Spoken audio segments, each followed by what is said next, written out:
ओम नमो नारायण। हिमालय कह रहा है, रचनाकार महायोगी पायलट बाबा जी। जीवन की दौड़ में भाग दो। महंत जी लौट जाने के लिए तैयारी करने लगे और मैं उनसे आज्ञा लेकर हिटौड़ा की तरफ पैदल ही चल पड़ा। वर्षा शुरू हो गई। आंधी बड़े जोरों से चलने लगी। रात्रि धीरे धीरे गहन अंधेरे में बदलती गई। मैं अर्धरात्रि के आसपास नारायणी नदी के किनारे किनारे गुफा के पास पहुंचा। नदी में बाढ़ आ गई। पानी सैकड़ों फुट ऊंचाई पर बह रहा था। मैं नदी को पार करने के प्रयास में कभी नीचे कभी ऊपर आ जा रहा था, पर कहीं साधन उपलब्ध नहीं था। मैं एक जगह रुक गया। पानी में कुछ वहाँ कमी महसूस नजर आई, पर मैं चिंतित हो गया, गुफा तक कैसे पहुँचा जाए।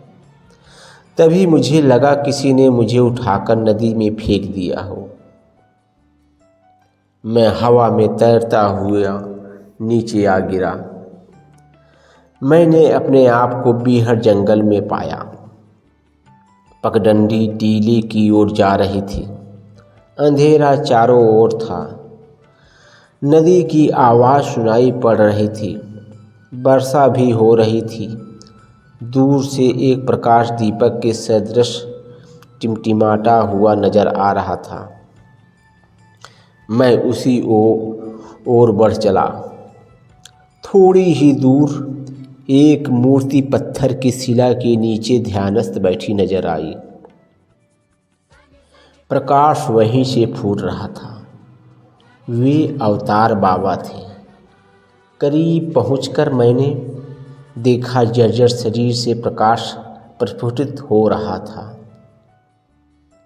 उस चट्टान पर गोल प्रकाश का वृत्त बना हुआ था। मैं गुफा में थोड़ी दूरी पर जाकर बैठ गया। भूमि को ही स्पर्श कर अपना मौन निमंत्रण उन्हें दिया। अपनी विचार तरंगों को उन तक भेजने का प्रयास किया। फिर शांत वातावरण की कल्पना कर उसी में लीन होता गया। जंगल में कुछ दूरी से जानवरों की आवाज़ यदा कदा आ रही थी। रात्रि बरसात का श्रृंगार किए ढलने की गति में थी। नदी की अनंत प्रवाह धाराएं मधुमय संगीत सुना रही थीं। कभी कभी बिजली की चमक वातावरण में स्निग्धता पैदा कर रही थी। कदाचित बाबा हमारी उपस्थिति और प्रकृति के तांडव नृत्य से परिचित थे। धीरे धीरे वातावरण की शीतलता के साथ उनमें गति का संचार होने लगा और उन्होंने आंखें खोली। लगा आंखें नहीं, कोई गहरा समुद्र है। सोनों के अंगारे बरस रहे थे। स्निग्धता कहिए या स्नेह, आदर्श या ममता या बच्चे के प्रति एक महान पुरुष की चेतावनी भरी चेतना से पूर्ण वाणी का उद्गार। बेटा, तुम्हें देर हो गई थी आने में, पर झूठा प्रयास नहीं करते। कहीं कुछ हो जाता तो? नदी की बाढ़ में, अनजान सफ़र में अचानक अगर कोई विघ्न आ जाए तो प्रतीक्षा करते हैं। साधना का दुरुपयोग नहीं। वह तो अचानक दृष्टि तुम पर पड़ गई थी। तुम बेचैनी से नीचे ऊपर आ जा रहे थे। कोई इतनी आवश्यकता तो नहीं थी जंगल पार के गुफा में आने की। सड़क के किनारे की गुफा में विश्राम कर लेता। मैं क्या जवाब देता उन्हें? मुझे तो कुछ पता नहीं था। मैं तो केवल चल रहा था। मुझे ले जाने वाला कौन था? मैं इस स्थिति में यहाँ तक कैसे आ गया? मैं चुप बैठा रहा। अवतार बाबा उठकर गुफा में प्रवेश कर गए। मुझे कपड़े बदलने के लिए अन्य वस्त्र दिए और कुछ फल और खिचड़ी खाने को दी। वर्षा धीरे धीरे थमती जा रही थी। मैं खिचड़ी खाने के बाद पुनः उनके पास आया। तब तक उन्होंने हमारे सोने का इंतजाम कर दिया। मैं मृगशाला को दूर रखकर सो गया। मुझे जल्दी ही नींद आ गई। सुबह काफ़ी देर बाद मैं उठा। सूरज काफ़ी चढ़ गया था। बरसात का नाम नहीं था। ऐसा नहीं लगा रहा था कि रात को इतनी वर्षा हुई, पर नदी में अभी बाढ़ थी। मैंने उठकर इधर उधर देखा। अवतार बाबा वहाँ नहीं थे। मैं थोड़ी दूर गिर रहे झरने में जाकर स्नान किया, वस्त्रों को साफ किया, फिर लौटकर पत्थर की चट्टान पर बैठकर प्रकृति का आनंद लेने लगा। काफ़ी देर बाद दो महात्माओं को एक साथ आते देखा, जो नदी के किनारे से चले आ रहे थे। एक अवतार बाबा थे और दूसरे कोई नाथ योगी थे।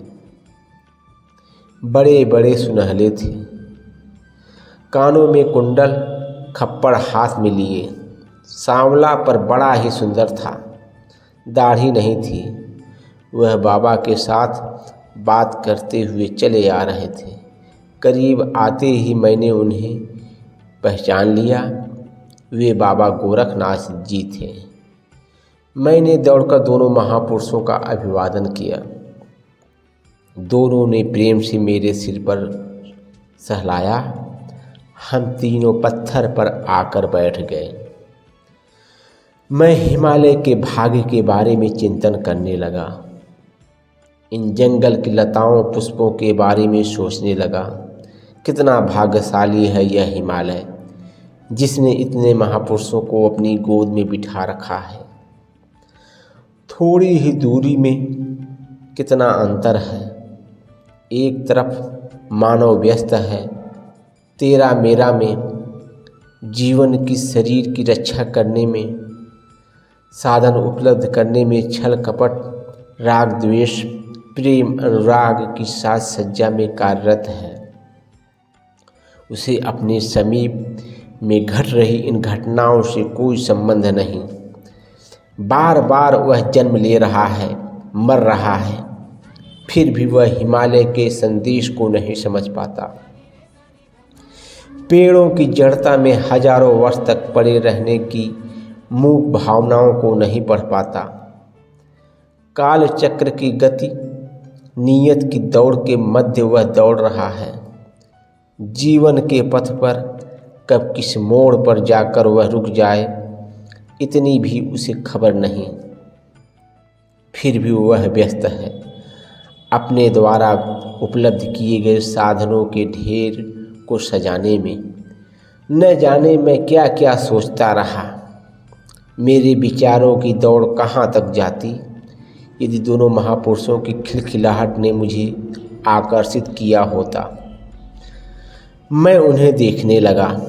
वे दोनों हंस रहे थे।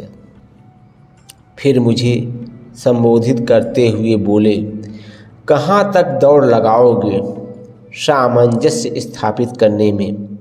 हिमालय का मूक संदेश वृक्षों की जड़ता और मनुष्य के व्यस्त जीवन की यह प्रकृति है। दोनों उसी का रूप है, क्योंकि सब में वह व्याप्त है, चेतन में भी जड़ में भी। पर वह किसी का नहीं, वह अपने में लीन है। तुम्हें भी यही करना है।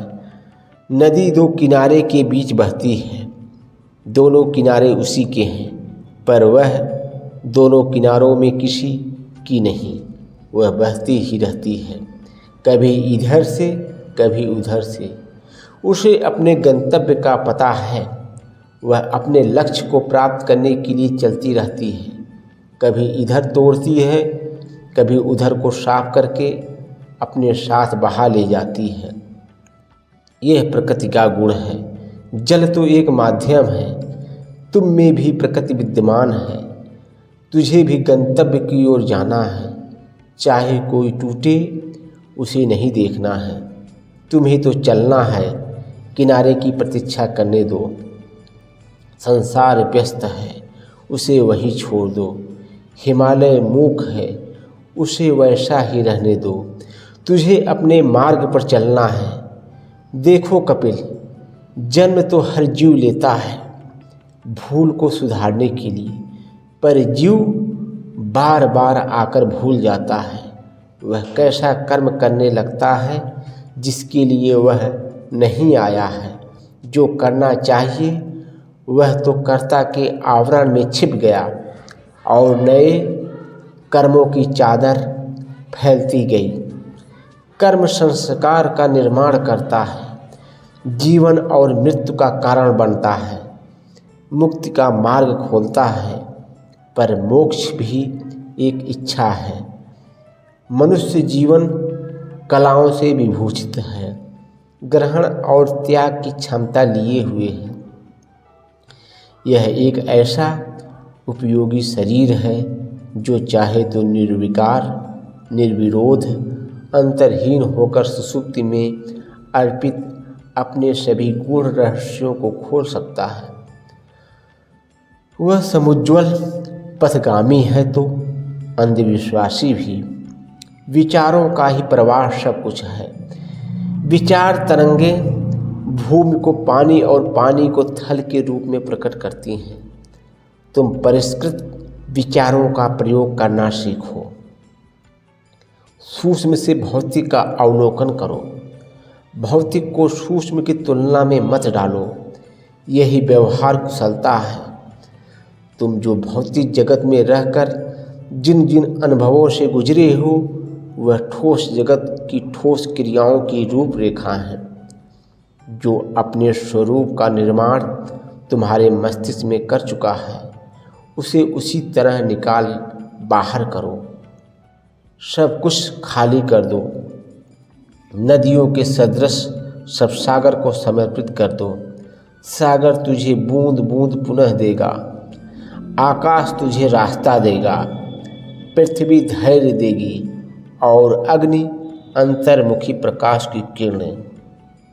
तुम्हें खाली करना है भौतिक से सूक्ष्म को, फिर सूक्ष्म से कारण को, कारण को भी खाली करो।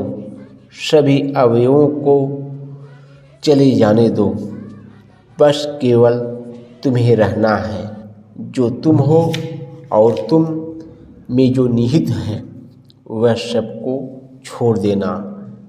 यही जीवन है, यही जड़ है, यही चेतन है।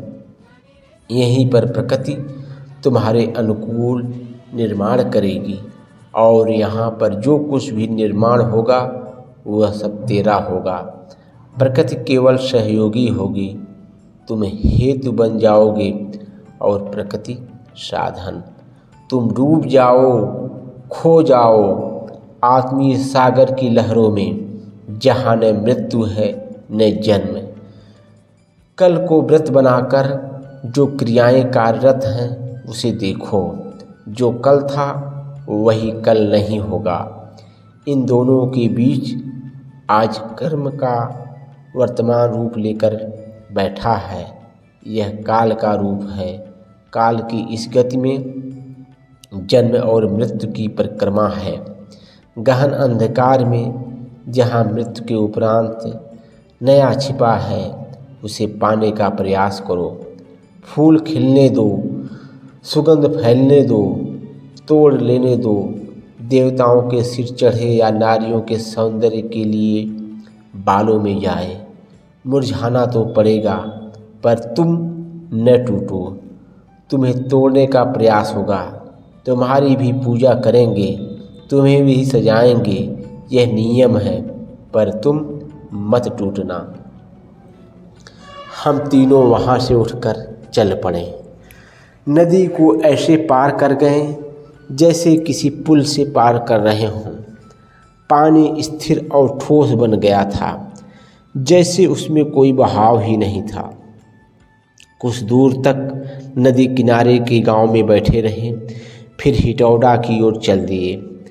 भिन्न भिन्न तरह की चर्चाएं होती रहीं। इसी तरह घंटों बाद हम लोग हिटौड़ा बाजार में पहुँचे।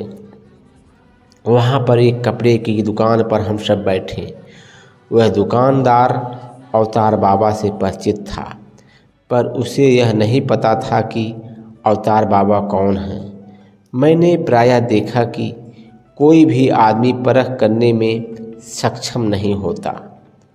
लोग आम महात्माओं के सदृश ही इन लोगों को समझ रहे थे और ये महापुरुष स्वच्छंद विचरण कर रहे थे। दुकानदार ने बहुत सेवा की। फिर अवतार बाबा ने एक धोती लेकर मुझे दी और रंग कर पहनने के लिए कहा। हम दिन भर बाजार में इधर उधर घूमते रहे। अवतार बाबा बड़े हंसमुख हैं। आम लोगों के बीच में वे चिलम भर कर पीने लगते थे और लोगों को बातों में हंसा दिया करते थे। गोरख बाबा पूरी तरह मौन थे। उन्हें न कुछ लेना था न कुछ देना था।